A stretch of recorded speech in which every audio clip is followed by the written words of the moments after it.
Hello. Hello. Hello. Hello. Hello. Hello. Hello. Quiet, numbskulls. I'm broadcasting. Hello, everyone. Welcome once again, as they say in England, to or Canada, I guess. Yeah. To Radio Days with Gary Music Miller. I'm Dave Black. It's Gary Music Miller, the longtime voice at WKEE and Hall of Famer here in this building. As a matter of fact, where we are coming to you from at the West Virginia Broadcasting Hall of Fame. Excuse me for interrupting, but actually somebody asked me, what Hall of Fame are you in? So I guess I should answer that as saying the West Virginia Broadcasting Hall of Fame. It's not the baseball Hall of Fame. The pictures and everything are and all the induction stuff is here at the Museum of Radio and Technology at 1640 Florence Avenue in Huntington. So come on out and take a look at this place, please. Yes. And you can sit here. Yeah. You can pretend you're us. You can go next door and see a long list of people. You can pretend you're me and do a much better job. So there's a long listing of people who are on television, radio that have been inducted. Oh, absolutely.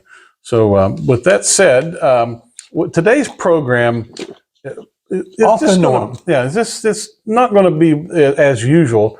It's kind of a, as Gary would say, the potpourri of things going on. We usually have a topic or we have a guest, and we have neither one today. Yeah, it's potpourri for those of you who are distinguished and have a little bit of education. It's potpourri to me, and it's just phonetically read. At any rate, one thing before we get started on all this fun and frivolity, some things that I have to bring up.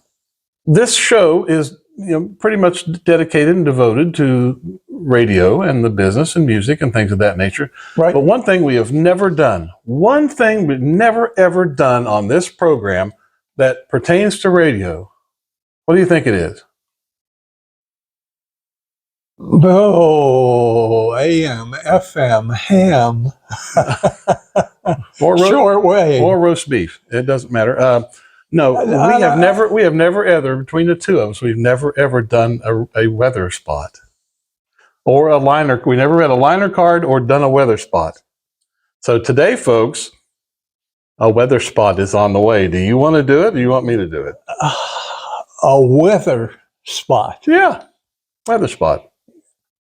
And it's funny, after a while, they told us, don't do the time and don't do the weather, which was all I got into radio to do.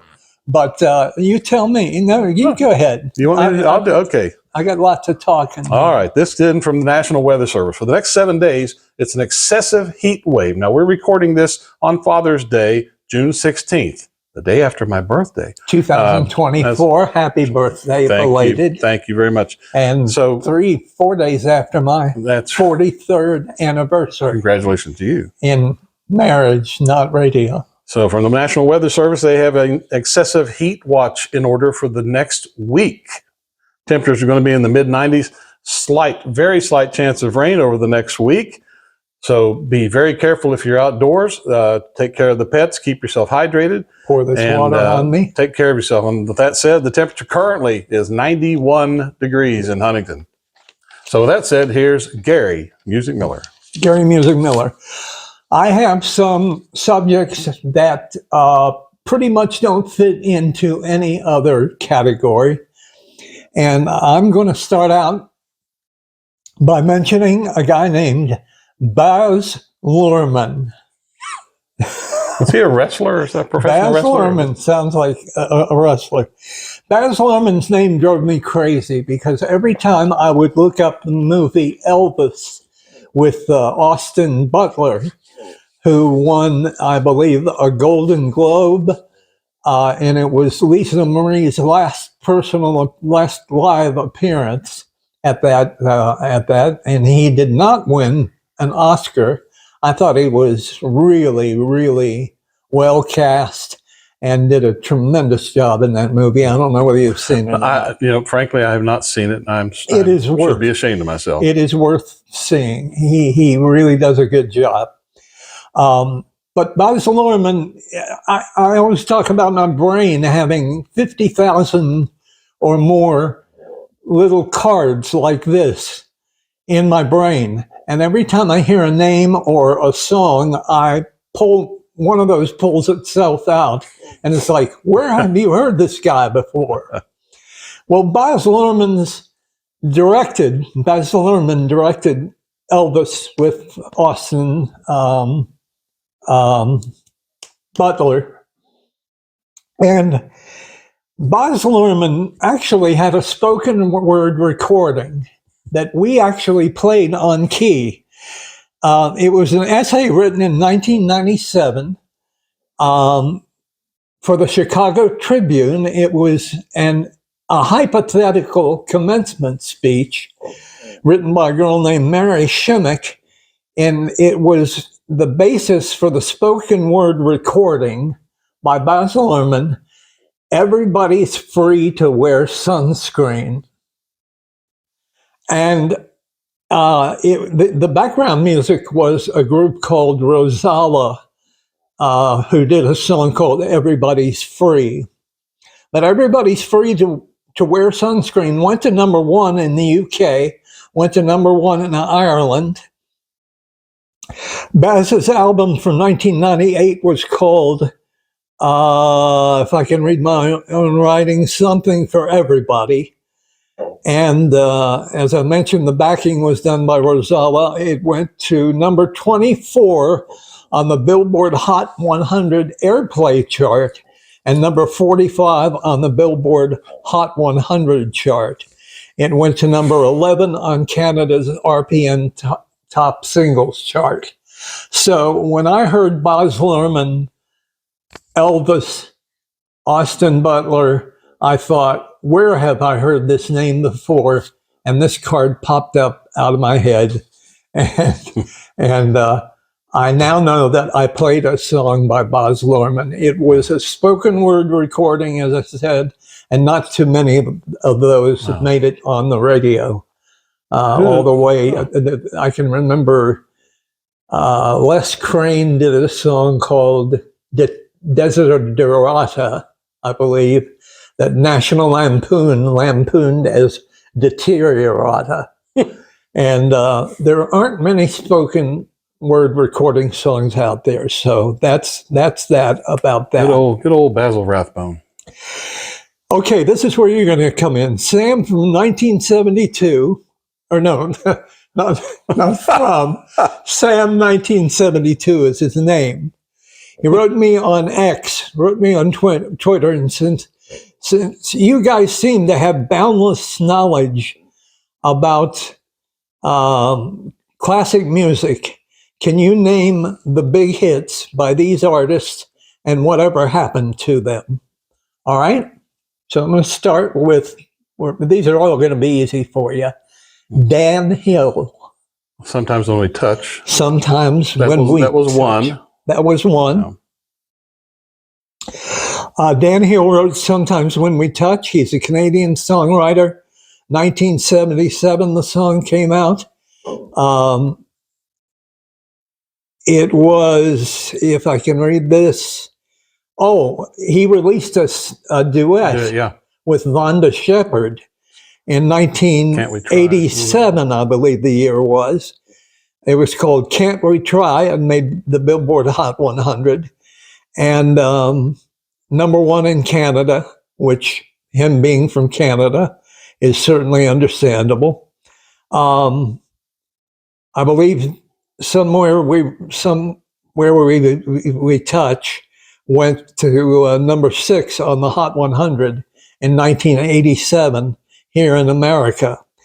Dan Hill is not to be confused, and it's amazing how many people confuse this. There's a guy named Daniel Hill who was Faith Hill's first husband. And so many people think Dan Hill and Faith Hill were married at one time, and that's the total, absolute untruth. And no relation to Cypress Hill. None at all. Or Boot Hill. They're all over the hill at this point. That's right. So Dan Hill, Sometimes When We Touch, and the duet with Vonda Shepard was never married to Faith Hill. And that's probably good news to Tim McGraw. You wondered what happened, Sam. In the 1990s, he wrote music for Celine Dion, the Backstreet Boys, and probably a couple of other people. And as far as I know, he is alive and well and living somewhere probably in Canada. The next name brought up is Dan Fogelberg. Oh, Dan Fogelberg. Dan Fogelberg. Wow. Dan Fogelberg died in 2007. So I hate to tell you that, Sam, but Dan died in 2007. He went to number 2 with a song called Longer in 1979. And of course, you hear him every holiday season singing Same Old Lang Syne, which only went to number 9 in 1980, but continues to be played each and every Christmas, New Year's season. Final name, Randy Van Warmer. Well, he had getting back. He had another release, leader of the band, also. That was Dan Fogelberg. Yeah, got airplay. Oh, okay, go ahead. I'm sorry. That's fine. Randy Van Warmer. I remember Randy Van Warmer, and he had a release, and it got Van Colder as it went on, and it didn't go very much farther. I'll help you out a little bit. Just when I needed you most. Yeah, 1979, it went to number 4 on the Hot 100. He wrote a number 1 song for the Oak Ridge Boys called I Guess It Hurts Sometimes to Hurt Sometimes, something like that. And Randy Van Warmer died in 2004 at the age of 48. Wow. So young man. Randy's no longer. So Sam, what we don't know, we can look up, and as you can, but I think you prefer to hear that from us than maybe look it up on your own. So that's the story of that. Okay. Think 1970s. Think of a song that had a laugh in it. The guy laughs. Mm-hmm. And what may help you remember this song is that it had roughly a 30-second marimba solo. That's Starbuck. Starbuck. Yeah, Moonlight Feels Right. Moonlight Feels Right. Yeah. Could not get him on that one. The hit was set aside by the lead singer's laugh, and like I said, a nearly 30-second marimba solo. And the singer said that in an interview that he laughed because he was laughing at one of the lyrics or something. Bruce Blackman was the lead singer and keyboardist. Bruce claimed that in the interview I saw, that his headphones screwed up. Oh, okay. And that he couldn't hear anything out of one of them, and in the other one, it was static. And as a result, he ended up laughing. No. There's about 5 minutes left of the recording studio, and guess who was coming in to record after Leonard them? Skinner. Leonard Skinner. Absolutely. Yeah, they had very, very small amount of time in the studio. They had no money, literally. Starbuck. Yeah, and they recorded that song in about 10 minutes. Yeah. Then they had to get out of the way because here comes Leonard Skinner. They were getting the studio next. They released the song in 1975, but it didn't chart until 1976. They hand-delivered the record to 400 radio stations, most of which said, we'll play it. They put it under the shelf. They didn't. One station, I believe in Alabama or somewhere in the South, decided to start playing it, played it, and it became huge from that point on. Yeah. It was number 3 on the Billboard Hot 100, and it was number 3 for the weeks of July 31st and August 7th, and it was the 34th biggest hit of 1976. So, you know the reason for the laugh? They kept it in. They decided, we can edit it out. We can leave it in. They left the laugh in. Yeah, the And producer liked it. He said, leave it in. Exactly. And the marimba solo was not a favorite of the record company. In fact, I can't think of another song, quite frankly, that has a marimba solo, at least one to that extent. Oh, not to that extent. And that guy was great. He was fantastic. Very fast. Yeah. I always had these visions of the guy stopping to play the keyboard and going over and grabbing the sticks and playing the marimba part. Yeah, it's not a xylophone, it is a marimba. Exactly, and they're different instruments.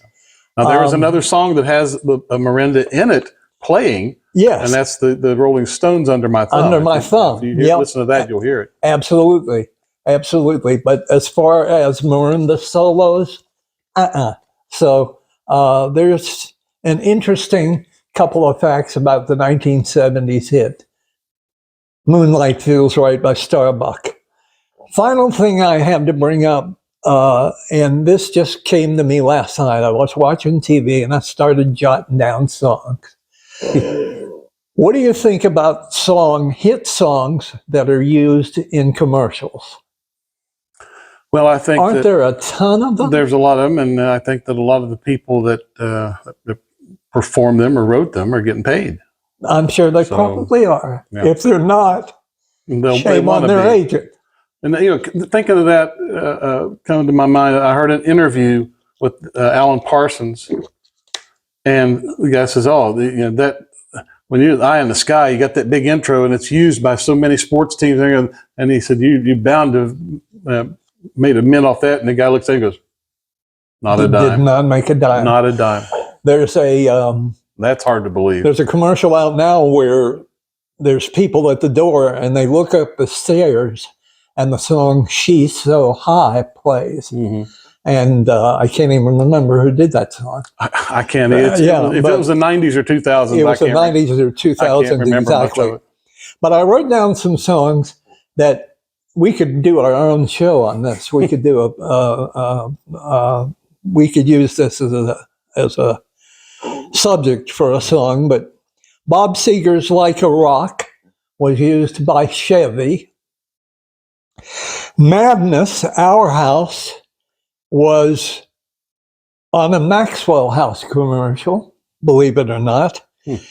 Human League's "Don't You Want Me" is on a Swiffer commercial, or was. Wow. Holly's "Air That I Breathe" was on Claritin, was used on a Claritin commercial. And I'm not even going to begin to name all of these.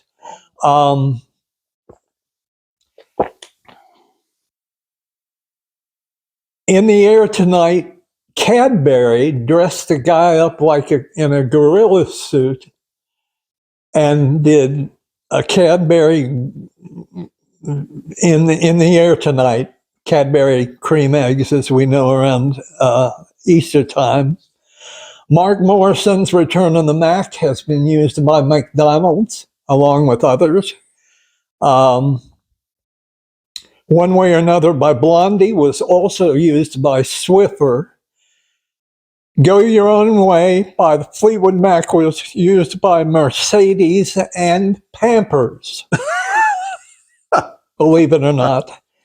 "Born to Be Wild" was also used by a Pampers commercial. Well, there's a glowing endorsement. Yeah, exactly. And "Happy Together" by the Turtles was used by Heinz, T-Mobile, and Nintendo 64. And those are just a few that I looked up. Can't forget the classic 60s or 70s commercial where the guy holds the ketchup bottle upside down and he waits for the ketchup to come out to Carly Simon's Anticipation. Yeah, right.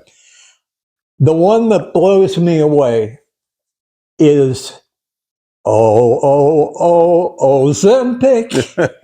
Magic by Pilot was a kind of an obscure, it was a big hit in the early 70s, but certainly not one that I would have ever thought of to use for a commercial. And somebody actually asked me, some little kid at some point said, you know that song in the Ozempic commercial? Something. I think that would be a good hit song. And it turned out that it was in the early 70s. And that pretty much wraps up my notes that don't really fit in any category. Well, I have to pass this along. Every time I hear the word pilot, it reminds me of a Three Stooges episode. Okay. Where Curly told a woman that he had a job in a bakery as a pilot. And she said, "A pilot? Yeah." He says, "Well, how does that work?" He said, "Well, I would take the dough from one side of the room and pilot it in the other." But he said he quit that job because he wanted to go on the loaf because the dough wasn't very good. So thank you. Yeah. Thank you. So there's your There's Gary's notes and notes that I've been keeping for months that the Baz Luhrmann thing just drew me completely crazy because I had heard his name and found out he had a song. That Basil Rathbone stuff is really that's something. Right. Do you have anything to add? And your Three Stooges reference of the week, so you have to have that. I've got a couple of questions for you. Okay. Now this is about your time in the business, which is why people basically tune in. I'm going to ask you this. Then these two might, if you say no, I'm going to ask the next one. Okay. What was your biggest pet peeve about radio and/or the business? Well, probably the worst thing I hated doing, as we mentioned before, is going out and making personal appearances. When I was on the radio, especially at night, I loved doing the night shift. I was hired to do 6 to 10 on key in 1978. And they jacked those hours around a little bit. From one time I was on from 6 to 11, one time I was on 7 to midnight. And then they moved me down to midday, and I settled into afternoon drive, which was 2 to 7 in the afternoon. And probably the worst thing about being on the radio for me was having to go out and make personal appearances, because it was very difficult for me to transition, and I mentioned this before, transition what I did on the radio, which was very high energy. You actually outdid me on Alligator Jackson's show one time. He did a better job impersonating me than me. My voice isn't there much anymore. I had to channel my 1980s Gary Miller. That's all. Yeah. It's 78 degrees, 201, and,